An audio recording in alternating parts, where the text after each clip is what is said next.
प्रणाम गुरुजी। नाम। पहले तो खूब खूब धन्यवाद कि आप हो और आप इस चीज के ऊपर हमें ज्ञान दे रहे हो। हमारे बहुत ज्यादा पुण्य है कि हमें ये अवसर मिल रहा है।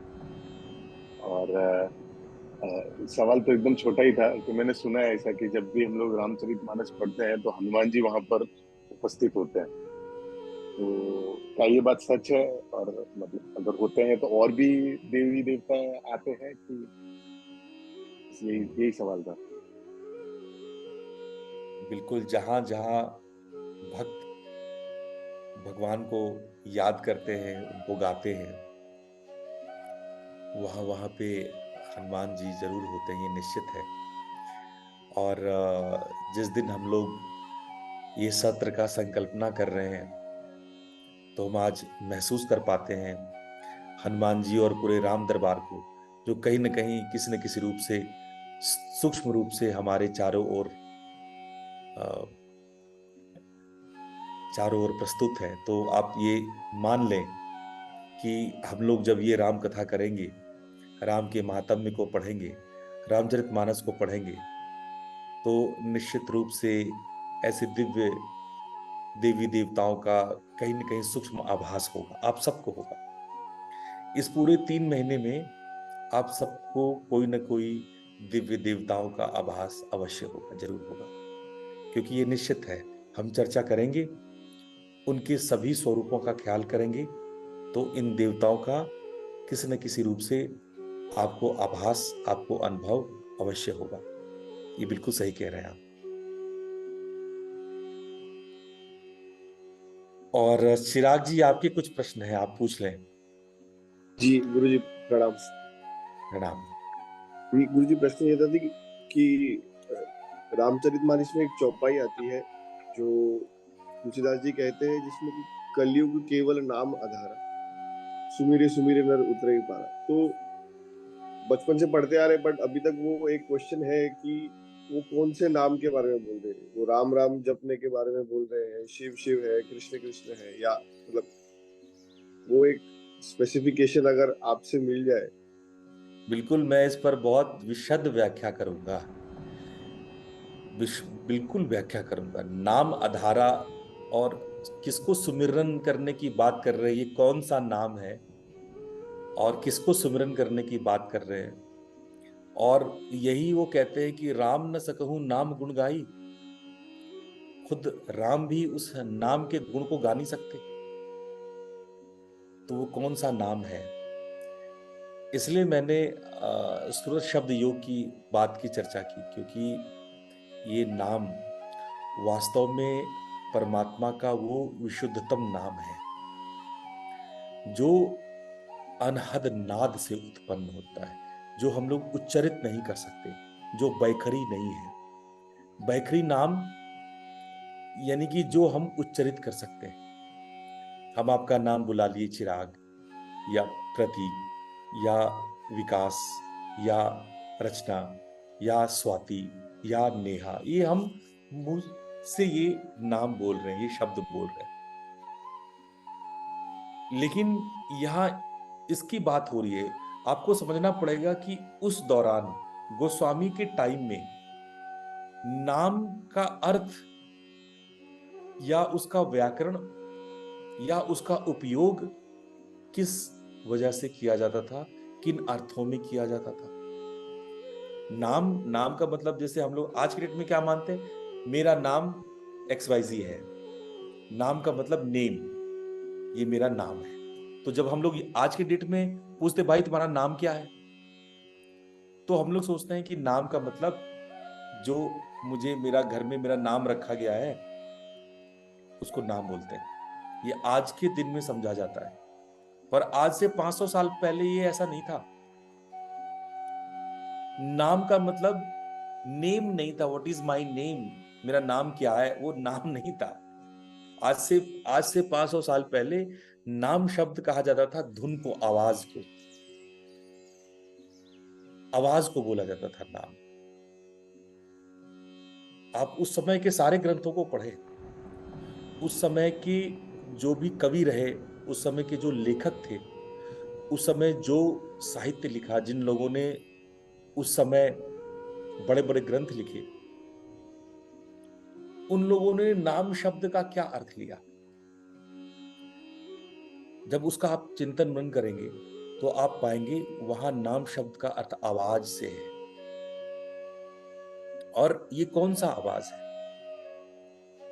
ये वो प्रणव ध्वनि है, ये वो आवाज है जो उच्चारित नहीं हो सकता, जिसका उच्चारण हम नहीं करते, जिसको सुना जाता है, जो श्रुति है, जो वेद है। वेद को श्रुति कहा जाता है, जो सुना जाता है। तो ये श्रुति है, वो नाम श्रुति है, वो वेद है जो सुना जाता है। उसका गुण गाया नहीं जा सकता, वो अद्भुत है, उसको सुमिरन किया जाता है। सुमिरन करना और जप करना अलग अलग है, इसलिए नाम का जप नहीं होता, नाम का सुमिरन होता है। सुमिरन का मतलब क्या होता है? सुमिरन का मतलब होता है स्मरण करना, याद करना। सुमिरन शब्द बना है स्मरण शब्द से। स्मरण शब्द का अर्थ है याद करना। आप याद करते हो, आप नाम को याद करते हो, वो आपकी अंतरात्मा उसको जानती है और आप उसको याद करते हो। आपकी अवस्था लगभग वैसे ही है जैसे कि राम ने वनवास के दौरान उस वियोग को अनुभव किया था।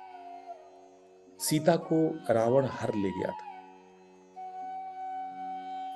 और राम वियोग में हा सीते करके उन्हें याद करते हैं, सुमिरन करते हैं, उनके चेहरे का स्मरण करते हैं।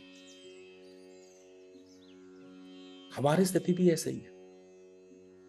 हमारे भी अंतरात्मा को कोई रावण हर ले गया है, आपको पता हो या ना हो, आप जानते हो या ना हो, पर सत्य तो यही है कि आपकी सीता को भी कोई रावण हर ले गया है और हम सुमिरन करते हैं सीता को भी और राम को भी। राम यानी परमात्मा को। हम जीव सीता और राम को सुमिरते हैं क्योंकि हम वियोग में हैं, हम उनको याद करते हैं, स्मरण करते हैं उनका। और जब स्मरण करते हैं और जब थोड़े बहुत हमें याद आते हैं तो उनकी यादों में हम आंसू बहाते हैं, बिलखते हैं, रोते हैं। यही प्रक्रिया है, यही सुमिरन की प्रक्रिया है। हम नाम को याद करते हैं, सुमिरते हैं, उस प्रणव नाद को सुमिरते हैं जिसको न बोला जा सकता है, ना सामान्य कान सुन सकता है। इसके लिए आपको सामान्य कान नहीं चाहिए, इसके लिए आपको मदद लेनी होगी किष्किंधा से। किष्किंधा का एक अर्थ होता है कान को ठीक से बंद करना।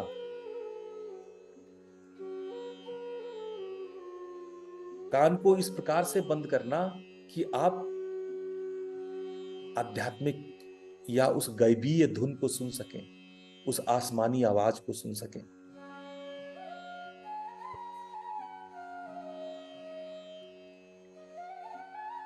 तो आगे चल करके हम देखेंगे, इस पे चर्चा करेंगे कि किस नाम की बात है।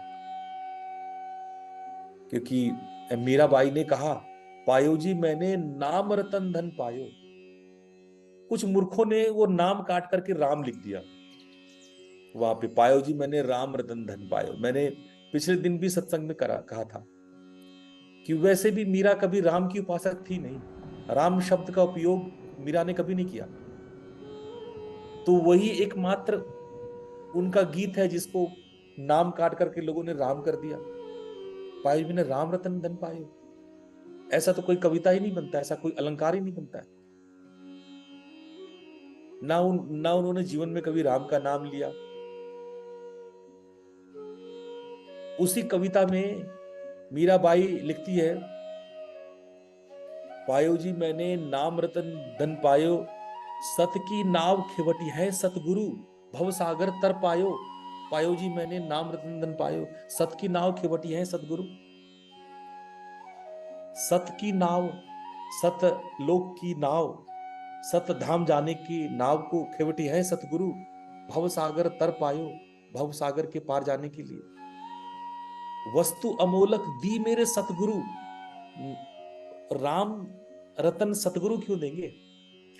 नाम देते हैं सतगुरु। वस्तु अमोलक दी मेरे सतगुरु, कृपा करी अपनायो। पायो जी मैंने नाम रतन धन पायो। वस्तु अमोलक दी मेरे सतगुरु।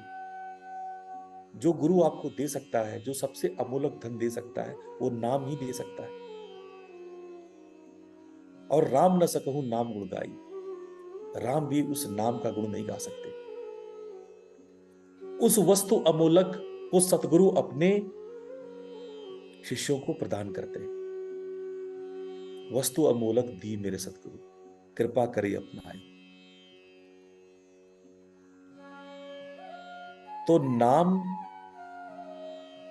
हम याद करते, सुमिरते हैं। नाम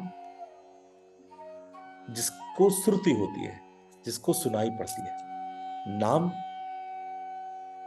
जिससे हम अपने वियोग को दूर करके संयोग की ओर आगे बढ़ते हैं। नाम जिनसे आपका प्रकृति और पुरुष का मिलन होता है। नाम जिससे आप परमात्मा की प्राप्ति करते हैं। नाम किसका? नाम वो आवाज है जो परमात्मा हमें पुकारता है, आवाज लगाता है।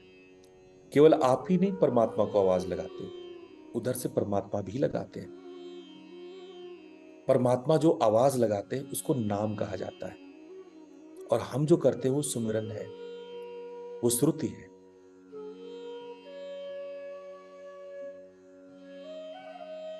आगे हम इस पर और भी व्याख्या करेंगे बहुत विस्तार से, क्योंकि इसमें कई कई मूल संप्रदाय जो उस वक्त 14वीं 15वीं शताब्दी में भारत में विद्यमान संप्रदाय थे, यूपी और उसके आसपास, यूपी, मध्य प्रदेश, बिहार, उन सब का जड़ तत्व यह ग्रंथ लिए हुए हैं। तो वो भी आपको उसका आभास होगा।